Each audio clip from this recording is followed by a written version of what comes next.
Good morning, good afternoon, and good evening, depending on where in the world you're joining us from. Hello, my name is Rosalie Olmstead. I am the Strategic Partner Coordinator here at Women in Cybersecurity. We often go by our acronym, WeCIS, because that is exactly what we are, a global cyber sisterhood.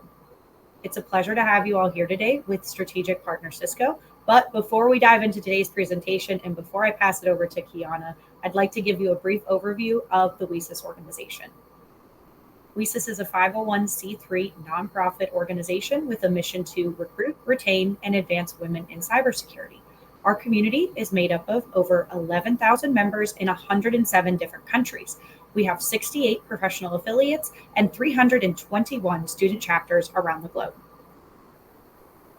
We offer a range of skills development programs and initiatives for all career levels. Some of our initiatives include our monthly newsletter, our annual conference, which will be taking place March 11th through the 13th, 2026 in National Harbor, Maryland, our fall virtual career fair, which is next Wednesday, September 24th, and additionally, all of the job openings from WeCIS strategic partners are available on the job board year-round.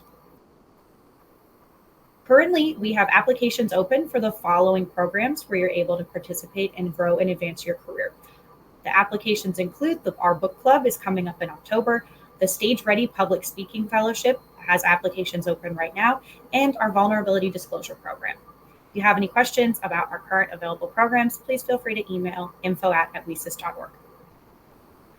I want to take a moment to thank all of our strategic partners that fund us year-round. Our Tier 1 partners being 3M, Akamai, Amazon, Bloomberg, Cisco, Ford, Google, Lockheed Martin, Optum, Palo Alto Networks, the SANS Institute, and SentinelOne. Please feel free to drop your questions in the box below throughout the entire webinar. Kiana's going to keep an eye on it the whole time, so she'll be seeing if any are applicable throughout, but we'll be addressing all questions at the end during a Q&A session. And just be prepared, we also have a poll throughout the webinar, so keep an eye out on your screen below underneath the viewing platform. And lastly, if you haven't done so already, be sure to subscribe to the WeCIS newsletter to stay up to date on all of our upcoming events and programs. You can find it at wecis.org in the upper right-hand corner of your screen. With that, I'm going to turn it over to our presenter today from Cisco, Kiana Brown. All right. Thank you, Rosalie. I hope everyone's doing all right. So just echoing what Rosalie said here as well. Good morning, good evening, good afternoon, good night, depending on where you're accessing from. My name is Kiana Brown, and I am a solutions engineer for security at Cisco. I've been at Cisco for the better part of a decade. So I say about 8 years or so, right? I'm trying to think back to how far that was. It feels like a blink of an eye, but part of where I started to have this conversation, or where I started to think about this concept of a presentation, was going back to some of my first few days starting at Cisco. It was my one of my first big girl jobs, right, where I was with a bunch of people I didn't know, and one thing was so prevalent in all of those conversations, and it was acronyms or buzzwords, right? Words that we know of, but don't quite understand some of the further insights into what it takes for those concepts to come to play, right? So today, what I have for you is mostly about diving into some of these buzzwords. We are going to have a focus on endpoint detection and response for sure, but we're going to dig into a few other ones so that you get kind of the holistic picture there. And then after that, we'll take a brief crash course and we'll talk about a few other pieces there as well. So once again, pleasure to be able to have the opportunity to talk to you all about this. And let's go ahead and just get back into the agenda here. After we get into deciphering those different buzzwords and actually doing an overall, I call it a crash course, because we're going to dive right in and dive right out, right? Or it's like a shallow dive, which you're not supposed to do apparently. And then we'll take a real world scenario, kind of attach it to some of the concepts that we've learned too. So definitely looking forward to showing you all this and looking forward to some of your questions. But before you guys share your questions that I have throughout this presentation, I want to make sure that you guys answer a question for me. When we talk about some of these buzzwords, I put a couple of acronyms in the poll, just a little bit, right? Just to make sure to get things going. But I would love for you all to be able to take a moment to just tell me what type of these acronyms that you see the most, right? And so these are ones that we're going to talk about today, right? So if there's any that stick out to you in particular, would love to just see ones that are a bit more prevalent in your realm too. So I'll give you a couple minutes to enter that in. And while we do that, I always have a brief anecdote. You'll find out if you decide to connect with me after this that, I'm a little bit of a yapper, right? So I always have an anecdote to tell. But one of the first things I did is when I first joined the security industry, I had this conversation with all of these different types of experts from like almost all over the world. It felt like in one singular call. And I remember all these different acronyms going around. And these were some of the acronyms that there were, right? They had talked about NDR. It was maybe like I was maybe three, or I was not very far into the role. And I was just like, what is NDR? But I was too nervous to ask, right? So I sat there and just said, indeed, right? And then literally not even 30 minutes later, someone says, I have a question. What is NDR? Right? And it started this whole conversation that could have been started if I just asked, right? So it's something that I think about a lot. Now I'm seeing a lot of the buzzwords starting to come in. Thank you for entering the poll. What I'm seeing here is I'm seeing a lot of buzzwords tied towards XDR. I love that. That's perfect, right? I'm also seeing a lot tied towards network detection response, endpoint detection response, which is good because we're going to spend a little bit of time on that. And then ITDR too, right? All right. So what we're going to do is we're going to start to dive into these. I'm going to go a little bit out of order as to what is on the poll. And I'm going to do that because I like a little bit of chaos here. Yes. So the first thing that we're going to take a look at is network detection and response. So network detection and response essentially uses a combination of signature-based analytical techniques. That is a very fancy word for machine learning, basically, to be able to detect suspicious network activity. So when we talk about suspicious network activity, the way that it's typically quantified when we look at network detection and response is it's looking at anomalous traffic or traffic that deviates from the status quo. So I know your next question is probably, Kiana, what is status quo traffic, right? That changes. It depends on the environment. Some environments usually gather that status quo traffic information by essentially establishing a sensor, establishing a baseline for that average traffic from the devices or assets in their network. So when we look at network detection response and where it could start to come into play, we need that baseline to compare against, right? And it's not meant to be a chicken and egg scenario, but a lot of conversations I have with customers too usually ends up being that scenario. We may not have time to establish the baseline, but we want to automatically get those alerts, right? Not quite how network detection response will work in terms of getting you the telemetry you need and seeing the average information for your environment. But I'm digressing. So when we talk about explaining any terms, I found out that for me, the best thing I could do is kind of give you a visual of what we talk about with network detection and response. So when we see network detection and response here, what you're seeing is an overall traffic between peers, right? This is communication between two peers. They're using TCP port 21. And so what does that tell us? Typically, this is going to be ports and protocols used for a file transfer. So that's essentially what we're seeing here. It could be port 20. I know we're all in the cybersecurity world here, but just hear me out, right? It could be also port 20, but we're going to use port 21 for this scenario. And we're seeing a private IP address. So it's a file transfer between two devices inside the same network, internal to this particular company. That is our baseline. Now, keep in mind for network detection response, you are going to get much, much more information than this, but I cannot fit that on a slide, let alone 70 slides, right? Of how much information you can gather from a device, right? So for now, we're starting with the overall source portion here. And this is our status quo, AKA that's why it's green. This is our baseline. When we start to move into those deviations from the status quo, I'm going to mark that in red because I'm hoping that's the best way we can start to relay this here, right? When we look at those deviations, there are a few things that could be picked up here when we look at deviations, right? Let's say that the traffic passing between these two assets is still an overall file transfer that's happening, right? But now you see the file transfer port in this case is a little different. Sure, maybe it's still using the same source protocol. It's fine, right? But now we're seeing it's a completely different port entirely, right? Not what we typically would expect of a file transfer. Another thing you're also seeing here is that it's coming from a public IP address, right? That's also something that would definitely stick out to me a little bit too, right? So when we look at these deviations, and this is just a high level example, typically this is where we look towards alerting a particular entity, right? That entity could be a security analyst. We could have a security operations center that we leverage here as well. But all that's happening here is we're basically taking a look at this traffic versus our baseline. And we're saying this is unusual, right? This is different. Or if you can even say this is weird, right? Those are different things that we see, and this is where start to bring in the value of network detection and response. Based on that deviation from the status quo, we could choose to be able to block that traffic. We could choose to just allow for an alert to investigate further, or we can even bring in that real response piece and have an automated response for this case too. This is where network detection and response starts to come into play. A very high level illustration here. The next piece I'm going to dig into a little bit more is going to be ITDR, a four-letter acronym, right? It's not the only four-letter acronym I'm going to tell you about today, right? But this is the first of many. So I hope you're buckling in, right?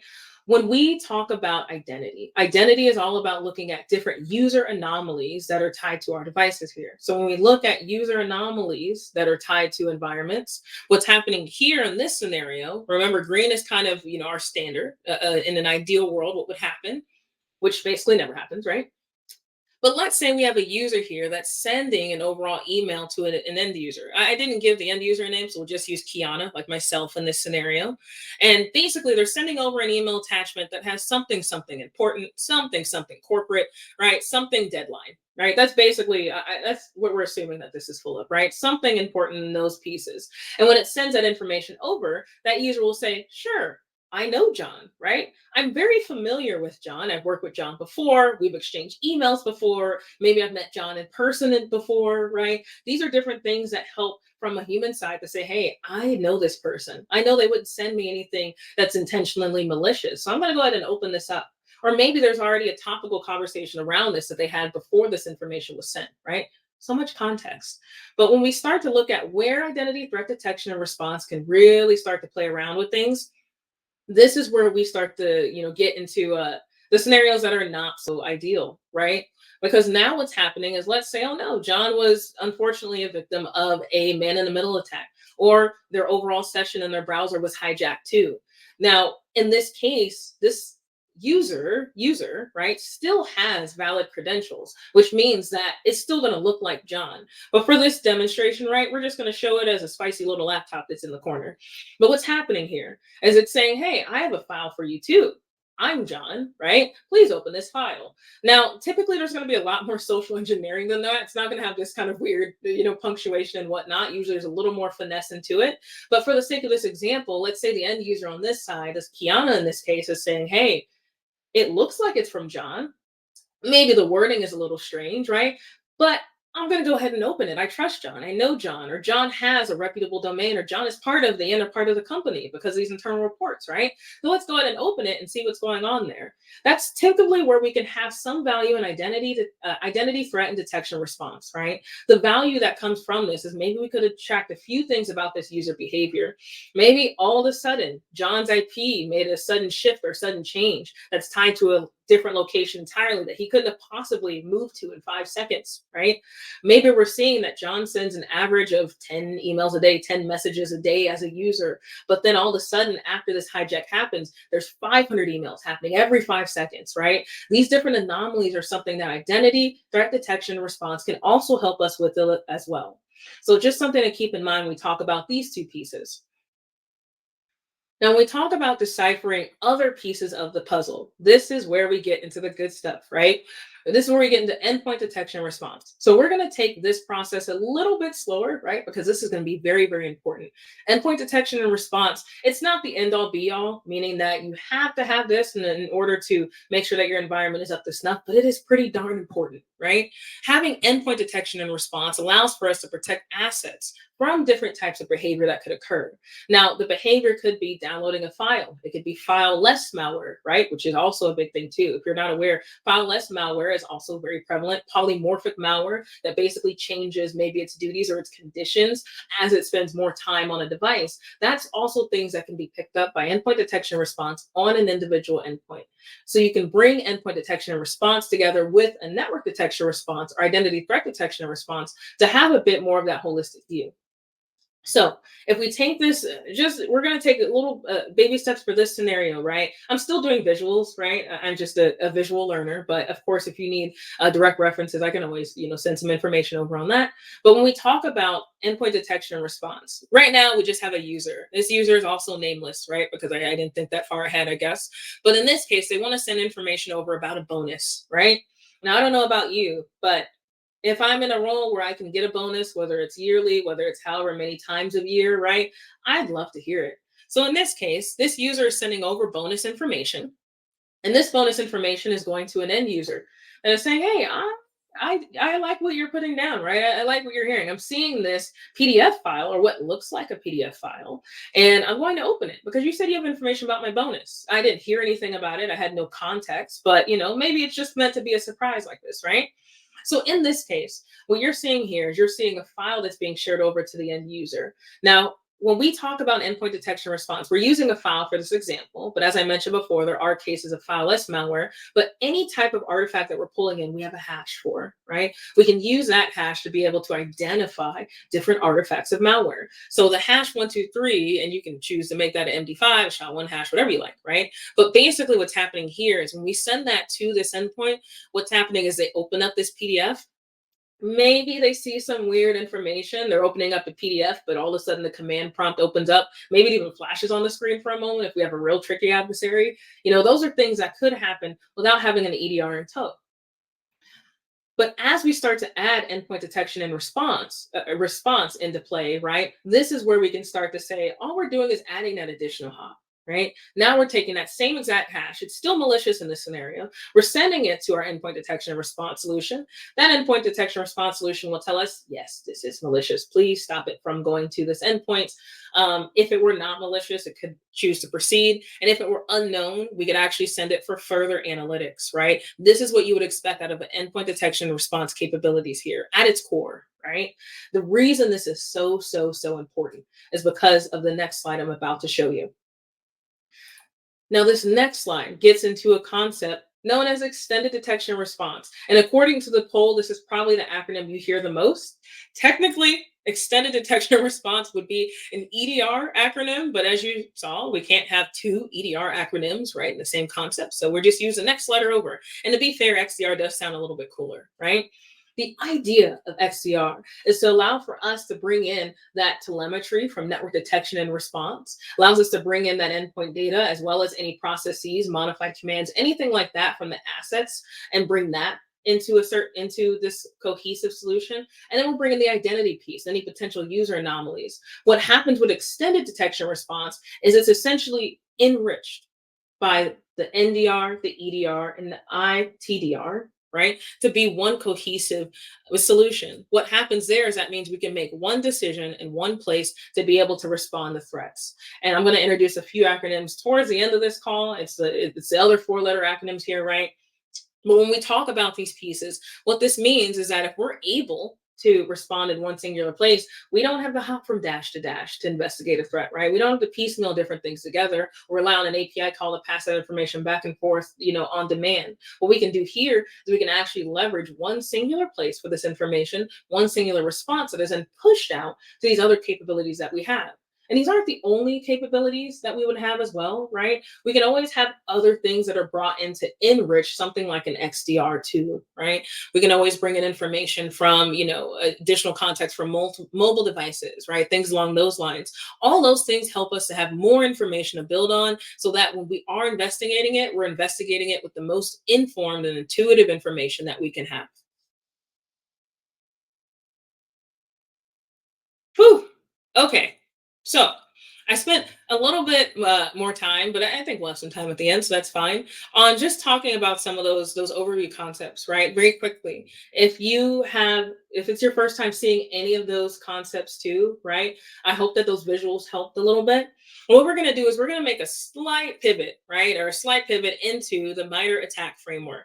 Now, I don't want to go off the assumption that you all have heard of the MITRE ATT&CK Framework too, because one, that's just not fair, right? Let's be honest.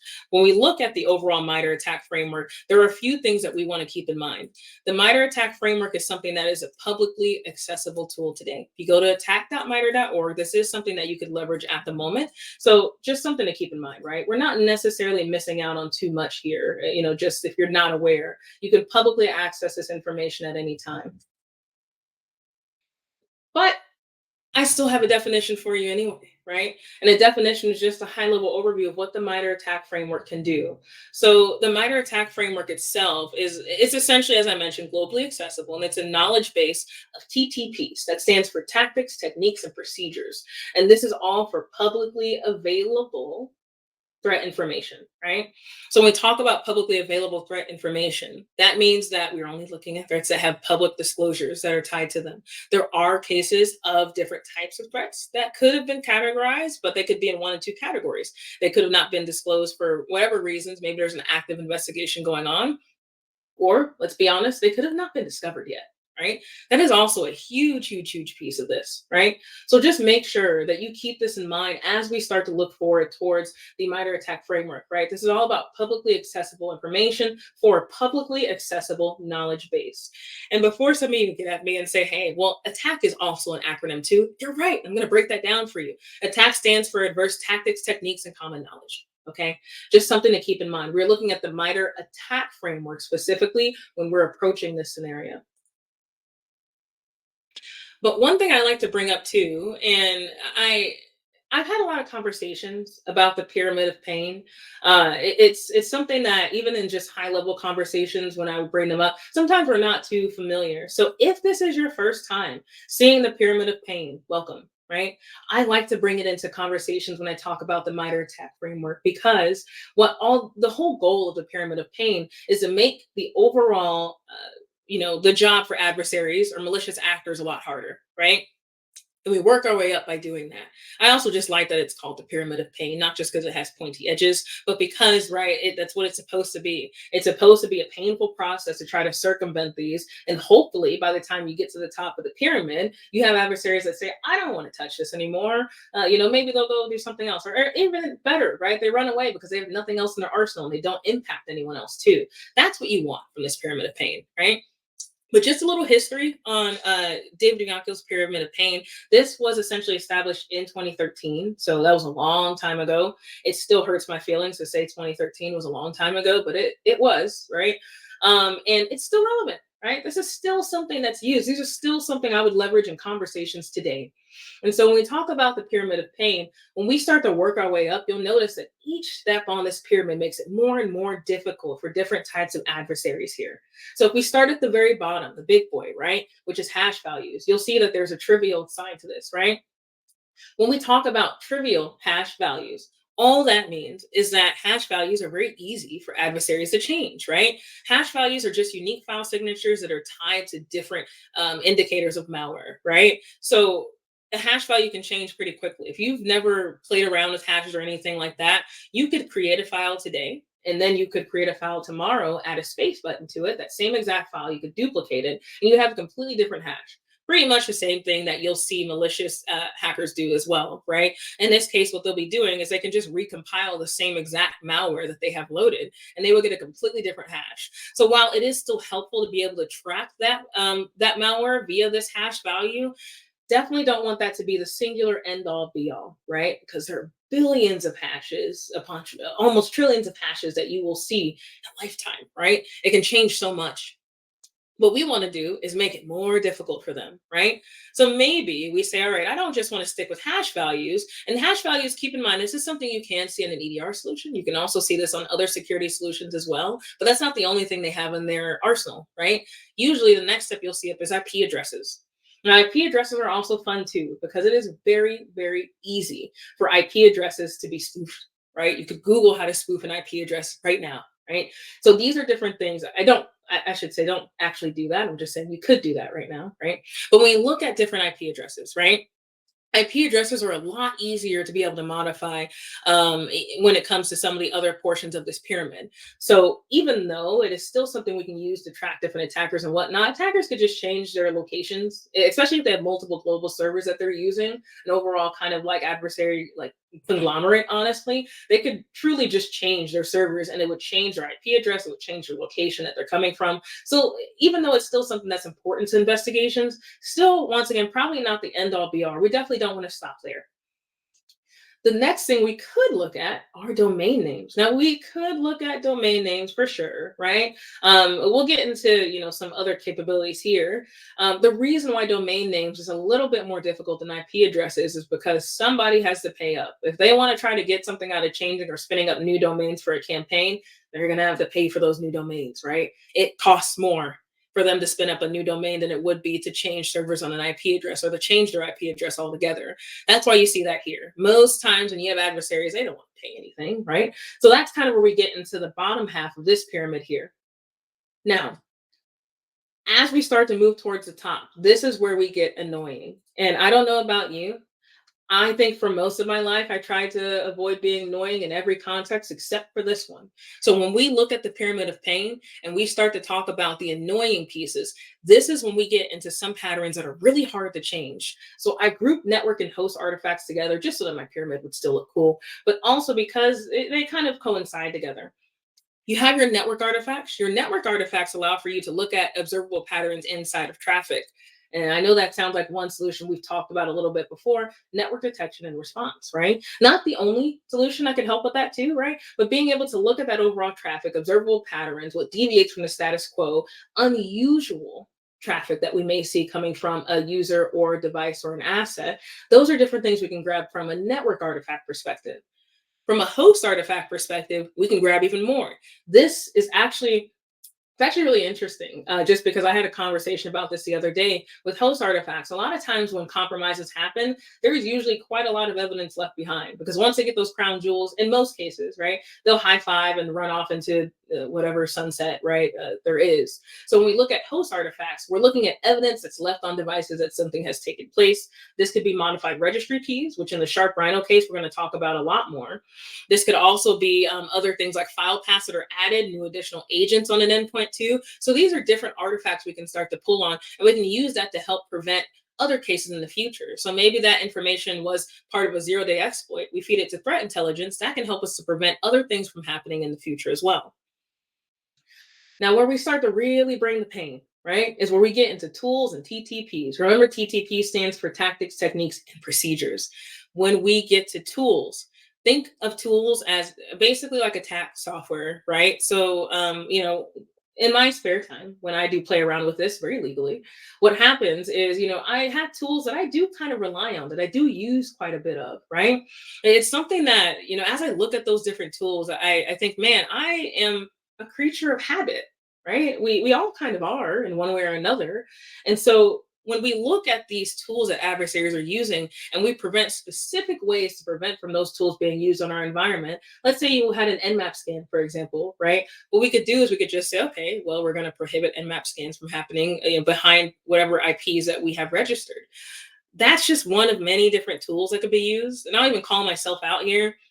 And when I used to play around with things too, that used to leverage Mimikatz a lot, right? Those are different tools that we could start to play around with a little bit more. We can actually say, all right, we see these tools are leveraged by these adversaries. Let's go ahead and do everything we can to prevent those tools from being used. Still not impossible for an adversary to change, right?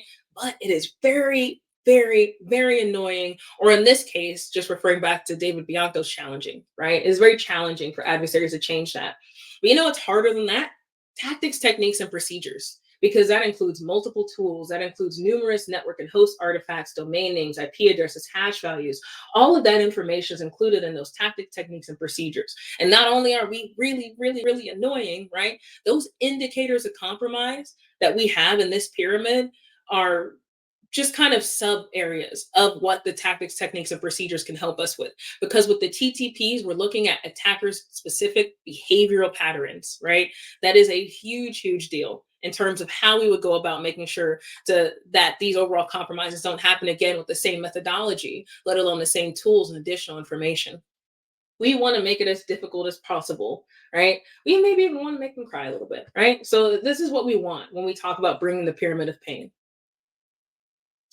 Now, I put a screenshot of the MITRE framework, not because I'm about to send out a poll to quiz you on the entire MITRE ATT&CK Framework matrix. That's not what the idea is. I put it here because when I first looked at the MITRE ATT&CK Framework, I actually remember it was like it was a while ago, actually. Oh my. But the point being, when I first looked at it, The first thing that came to my mind was the game Solitaire. I don't know if you ever played Solitaire, but the game Solitaire, it's a card game. You could technically play it, on a computer too, which is kind of where I first started. And it allows for you to line up different cards based on a suit. So based on hearts, on diamonds, on clubs, or spades, for example. And as you line those different things up there, what you could do is you could look at numeric values that are tied to those suits. So think of the suit of hearts, for example. For solitaire, what you're doing is you're lining that up below. So you would have maybe the king of hearts, and then maybe the queen of hearts, and then maybe the jack of hearts, basically working its way down. So when we talk about leveraging this like a game of solitaire, that's kind of where I think about when I look at the MITRE ATT&CK framework. Because when I think of the suits, when I think of the diamonds, the hearts, the clubs, the spades, I also think about the tactics, right? There are 14 tactics across the MITRE ATT&CK framework. My brain immediately thinks of them like suits. And I think of those numeric values under those suits, a lot like the techniques that are used in the MITRE ATT&CK framework, right? So just something to keep in mind. If you've ever looked for an analogy or anything that's related to this to use, that's just kind of how my brain is working with this too. I don't think the MITRE ATT&CK framework is as painful as solitaire sometimes, but it's definitely nice to be able to relate that to something that you may see every day. And if you don't play card games, right, there are other ways that the MITRE ATT&CK framework may attach or relate to you. All right. So what I'll do is I'll go ahead and go to the next slide. But that was my little bit of a shallow dive into the MITRE framework. I had to put the pyramid of pain in there because it's just so fun to talk about. But now we're going to shift gears a little bit too. Now we're going to talk about rats. Rats are remote access Trojans. So remote access Trojans. Now let's go to the next slide here, just to make sure we stay on time as well. But remote access Trojans they're not typically leveraged alone, right? So when we talk about remote access Trojans, what that is used is kind of like a segue to gain full administrative privileges on a target computer or target server. So when we talk about remote access Trojans, they're often downloaded alongside what looks like legitimate programs, right? So you can think of video games, right? If I'm pretty much a gamer myself, so when I look at video games, or when I've had some friends that have gone on to different gaming sites that are not the legit retailers of those games, and they download something and they say, "Yeah, this game's not really working," right? First thing we're looking at is, hey, what's going on with your endpoint at that point? Because something may have changed on your PC. But that's not the only thing that it'll attach to. In SharpRhino's case, SharpRhino is still a remote access Trojan, but in this case, it actually attached to something way more strategic than video games, trying to, compromise video gamers. What happened here is it contacted or got in touch with Angry IP Scanner. So Angry IP Scanner is a tool that is commonly leveraged by system administrators when we talk about different corporate environments, right? And it looks like a legitimate download in this case. That's what makes this really tricky. So if you were not familiar with the overall, I would say, adversaries that were behind SharpRhino, based on our research, Hunters International is very commonly going for targeting corporate networks and ideally system administrators who typically have those slightly elevated roles, right? So that gives us the information that we're seeing here. And just in case you need a visual like I do, right? I even put this together. And if you're like, I want to put something similar together, right? I just use PowerPoint, right? And nothing fancy. So in this case, what we're looking at is the tricky part with remote access Trojans is that typically when they are downloaded with a program, it is initiated by the target. There's a little bit of social engineering that comes into play with that, right? Because if the user's initiating the connection here, they may not be thinking that where they're going is not the correct site, right?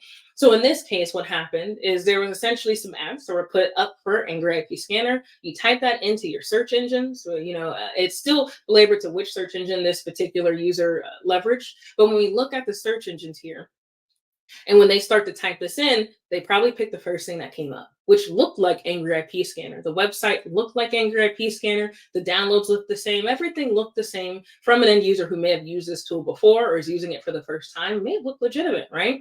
So when the user initiates that piece here, they say, hey, I'm looking to download Angry IP Scanner. The website, in that case, is saying, I have exactly what you're looking for. They're lying, right?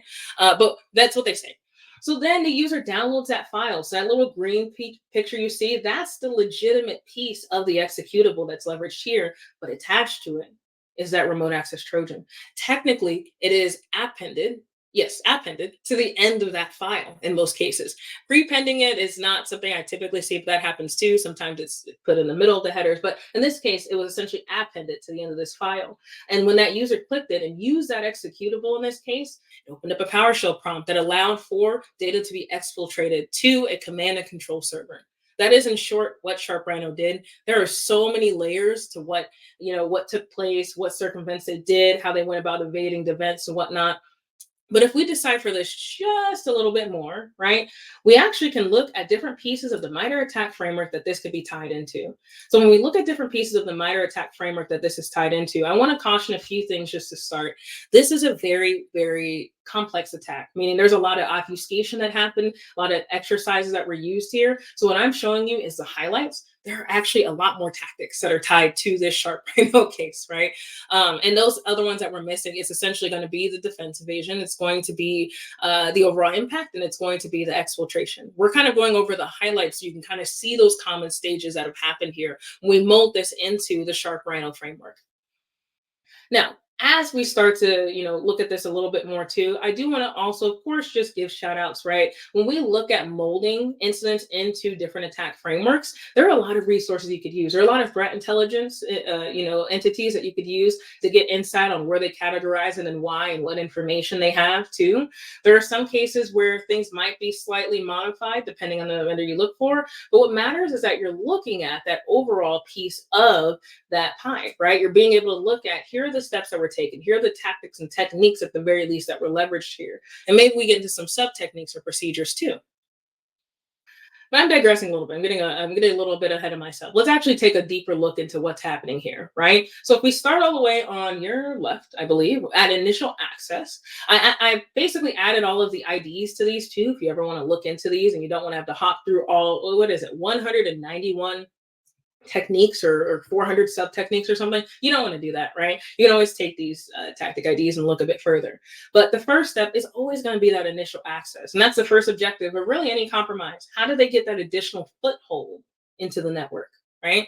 So in this case, when they're going about that additional foothold, the way that they went about it is technically a few different ways, right? Technically, this is phishing, right? The way that this happened.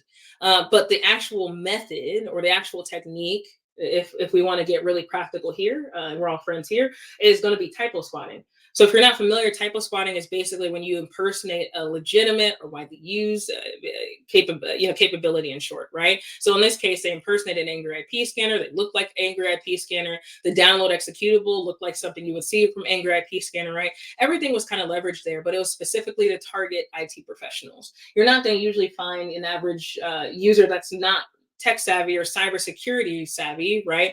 Actually being able to say, hey, I need Angry IP scanner this morning, right? That's not very common. This is a specific application for a specific reason.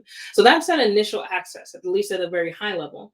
But as we start to get into the nitty gritty of what's happening too, you're going to see I have a few more boxes, right? So if we move into the next tactic, this is where we start to get into execution. After we get that initial foothold, what are we doing, right? It's going to be very, very rare scenarios where you will see that initial access happen. They say, I'm in, they all high five, and then they say, okay, let's get out of here, right? They're here for something.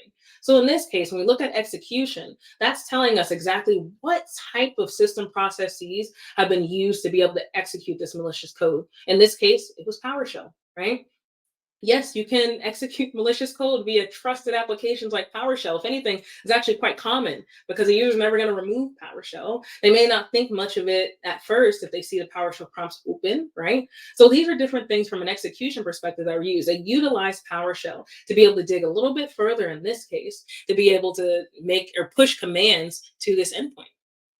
Now, after the execution, right, so executing malicious commands inside of PowerShell on this endpoint that they gathered initial access from because the user downloaded and executed Angry IP scanner, then we get into two areas that I actually like to group together in this case, right? It's going to be persistence and privilege escalation. So persistence is all, I won't say it's self-explanatory because if you have ever looked at any particular threat modeling before, you will see that it's typically with advanced persistent threats, right? But persistence is all about maintaining your foothold on that target, right? So that's what we're seeing that here. And then as you maintain that foothold, you're also trying to see what else can I get through privilege escalation. So in this case, what SharpRhino did is it basically modified two different pieces of the endpoints, primarily, right? It did some other stuff too, but these are the primary things that allowed it to get the foothold.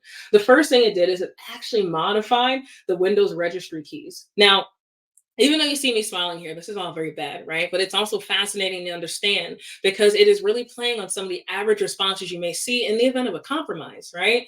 So one of the things you may see here is actually when we talk about that persistence piece and we talk about modifying that overall logon or auto start that happens, what that means is that if a user sees some weird activity happening on their endpoint and they decide to turn off their computer and turn it back on again, guess what? SharpRhino is still there. If anything, it's waiting for you to turn it back on so it can reestablish that session and be able to communicate and push down commands at that point, right? So that is all about modifying the Windows registry keys. Another technique that gets tied to this is also still, once again, creating new services on that endpoint. So that technique, that's T1543, is technically about creating or modifying system processes as well. And that's basically to help with that privilege escalation. Now, your next thing is probably, well, Kiana, I see you have the same exact techniques and sub techniques under two different tactics, right? Keep in mind that these techniques do not just fall into one straight, category, right? They can fall into multiple different categories here. So in this case, these same exact techniques that you see in persistence, you can see in privilege escalation, and they're kind of used in tandem, right? They technically wouldn't be able to modify some of these system processes if they weren't able to maintain that connection, and they wouldn't be able to maintain that connection, right, if they didn't modify those system processes. So it's kind of like a double-edged malicious sword in this case. Now, the last piece that I'll mention here is command and control, right? So when we talk about command and control, I kind of shortened this a little bit because I actually went into quite the rabbit hole, but I couldn't share it all on this slide. But basically, when we look at the command and control tactic here, that is technically what was used, right? That was kind of the end goal, command and control connection, so that we can push different commands to the endpoint in terms of give me your credentials, for example. What else can we do? What other machines can you access? Things along those lines, right? But what happened here is actually something that I don't think is talked about quite a bit. When we talk about command and control channels that are happening here, usually you're hearing about one singular channel. What happened here is a technique called multi-stage channels. Multi-stage channels allow for you to open up multiple command and control channels. And if you hear me say CNC or C2, that is also command and control as well, by the way. So what would happen is these adversaries created multiple stages for command and control, and they could be initiated under different conditions or certain functions. So what that means is that in this case, what happened is they had multiple channels set up. When one channel was set down, they moved to the next one to start exfiltrating information. That's not to necessarily say that threat researchers would stop at that first channel when they're investigating, right? But it is definitely something that was kind of relied on. So they had these backup plans, these backup channels that could be used. And then after a while, they just started exfiltrating and pushing down commands from every single channel, right? That actually allowed them to get a lot of the commands down a lot faster too. Just something to think about. When we talk about SharpRhino, this is a pretty mature exploit that's been around technically in 2024, but technically there was activity in 2020, late 2023 as well. That's why we have so much information on it, right? But just keep in mind, there are additional tactics that were leveraged here too. This is definitely one of the more, I wouldn't say the most complex attack, of course, but definitely one of the more complex attacks that you see. All right. So with that, right, when we start to talk about the MITRE ATT&CK Framework and we talk about overall tactics, techniques, and procedures, probably the first thing you're thinking was, well, how do we protect against them, right? The MITRE ATT&CK Framework has different mitigations that are offered here, and we'll dig into those towards the end. But when we come to this particular case, this is one space that there's a few different ways that this could help.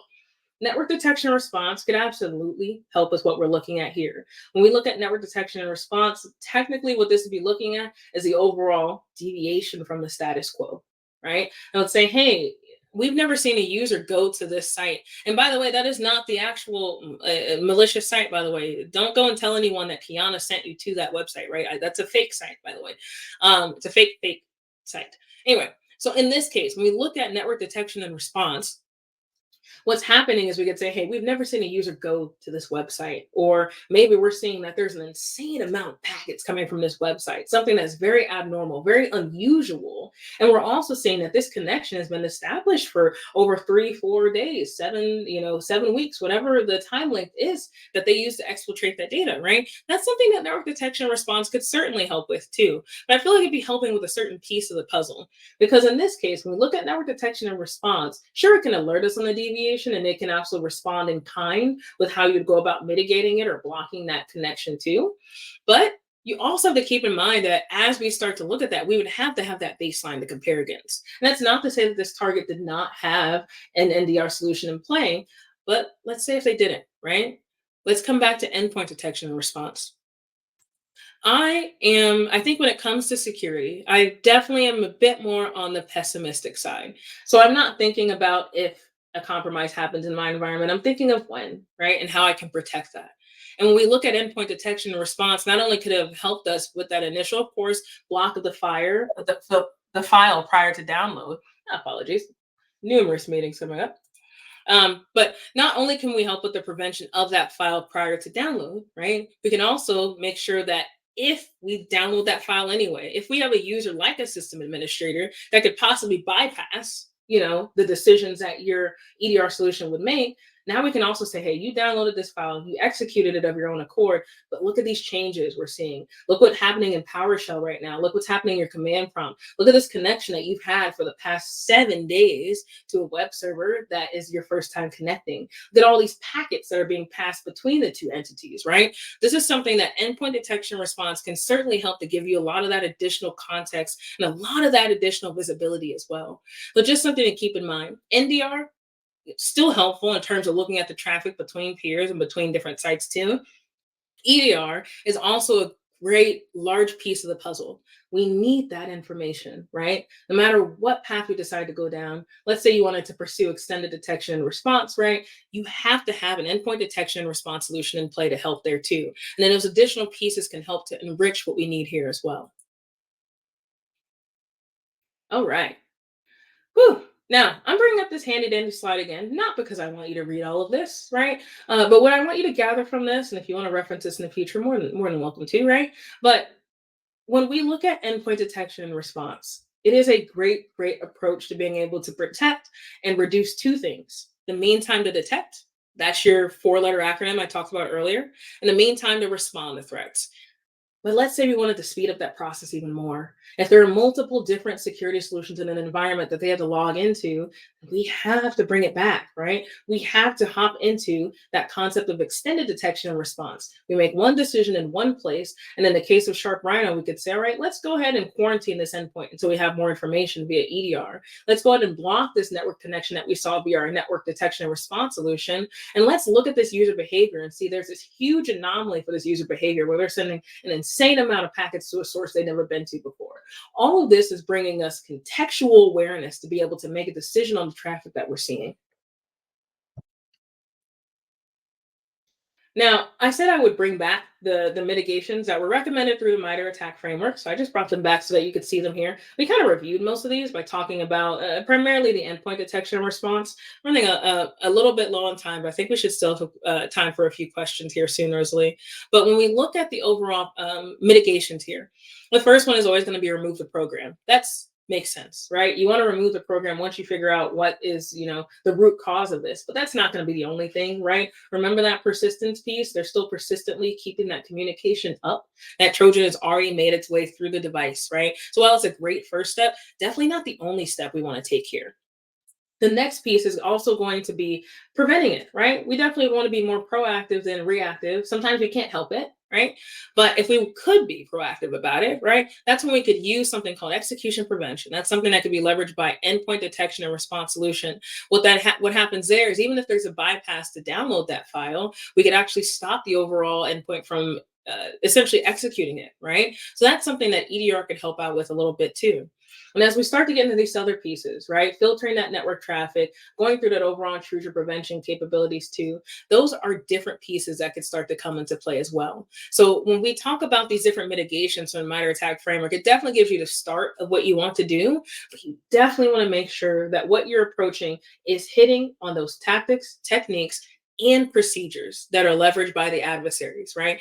That's the important piece. You circumvent those, aka you prevent those, and you're going to find that it's a lot harder for an adversary. And maybe we'll get them to shed a tear or two, right? Whew. That was that went lightning fast, right? I can't even believe it's actually been almost an hour. But I do want to just make sure we recap. I sent a lot of information your way. Okay, so I just want to make sure that when I'm sending this information, you know what we talked about, right? So we talked about deciphering some of those buzzwords. We talked about that for a little old first timer me when she first started in the industry, but also for refreshers if you needed it. And then after that, we took a little bit of a shallow dive. I'm going to call it a shallow dive. This is 5 feet or less, right? Into the MITRE ATT&CK Framework as well. And after that piece, then we just looked at a real world scenario. We looked at a fairly mature scenario in this case, right? SharpRhino and the investigations of that have been around for quite some time. So if you ever want to take a deeper look, right, into how that is modeled out, how that is leveraged, more than happy to to talk, to connect, anything that you need. But just want to make sure you kind of have a rendition of what we talked about because we went through a lot. Whew. And Rosalie was amazing and already sent the links that I had here. But if you want to take information and learn a little bit more, I highly encourage you to learn about David Bianco's Pyramid of Pain, just because it was done in 2013, which is apparently a long time ago, according to my nieces. They weren't even born then.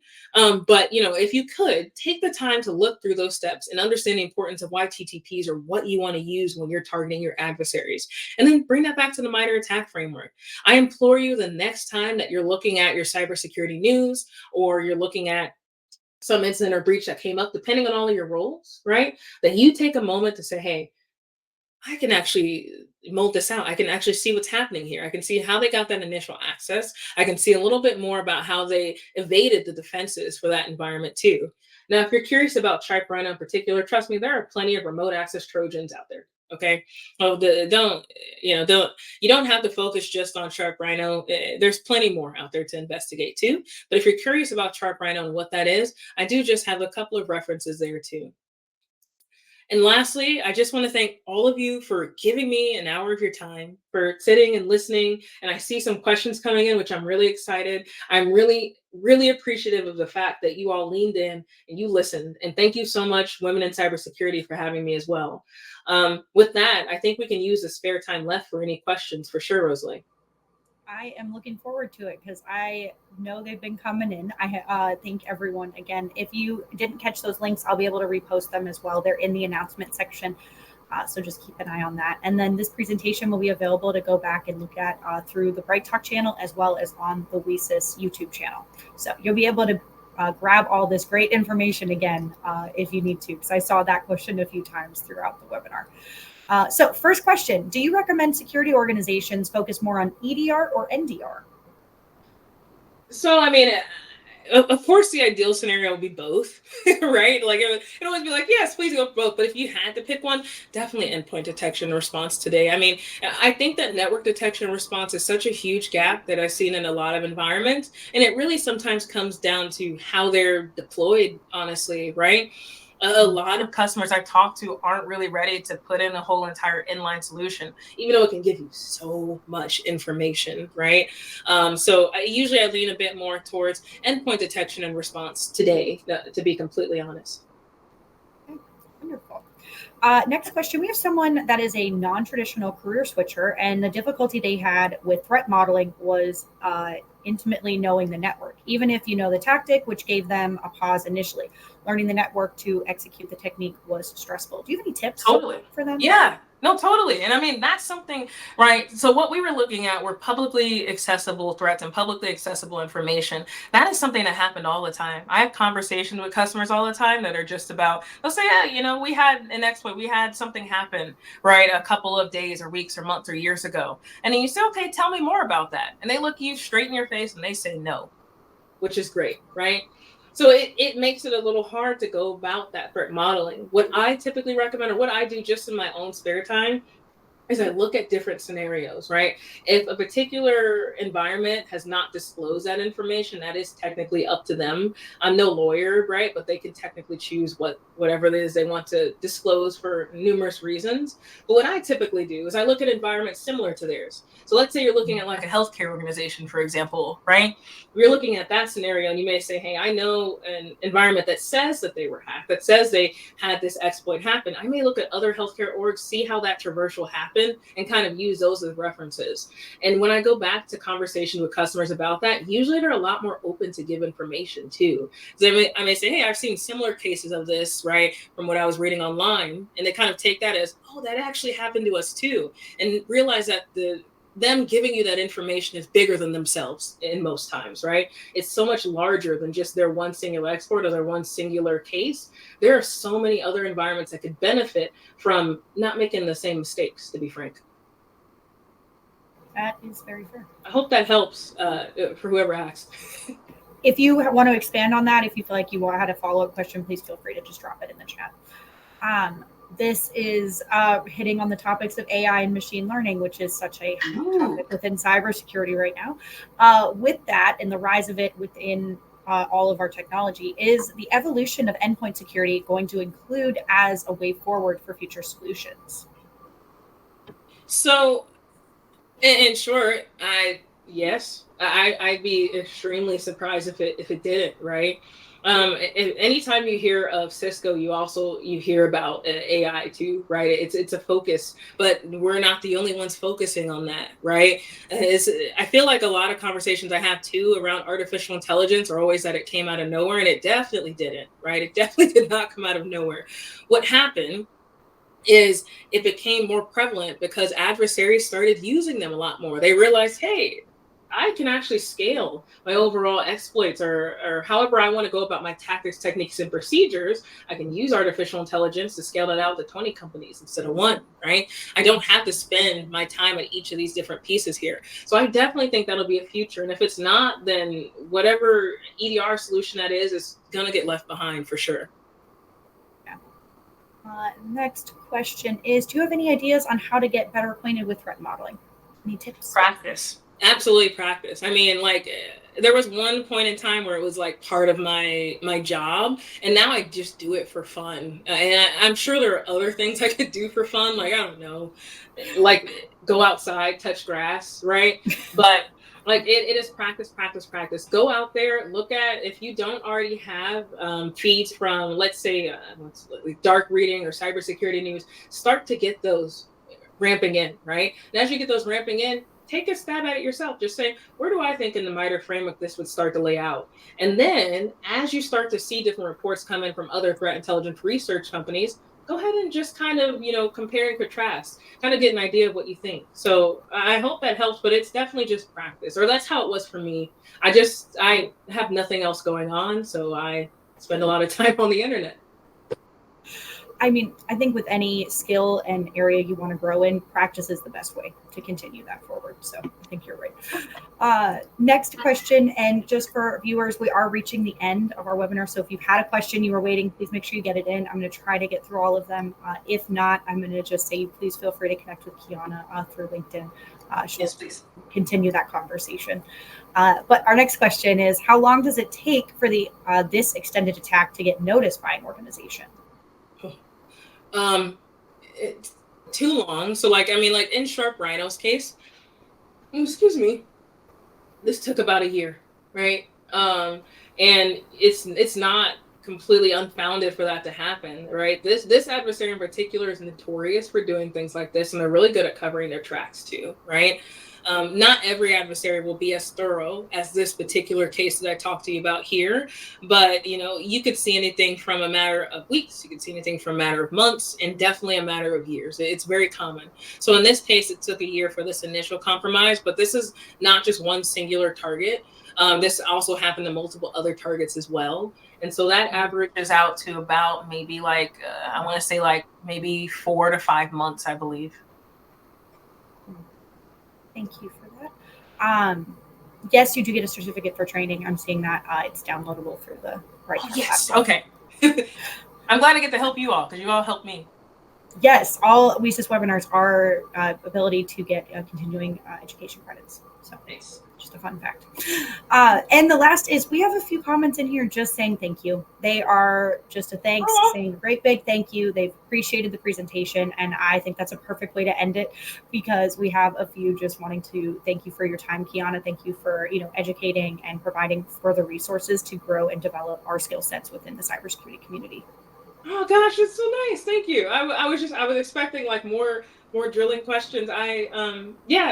Thank you again, just Women in Cybersecurity for the platform. But thank you all. You're still here for listening, like truly, right? I mean, we all have different experiences that happen too, and I'm just happy that you guys took an hour out of your day to listen to little old me talk about a bunch of different concepts. So I appreciate it, and that's very thoughtful. Thank you to whoever's saying that in there.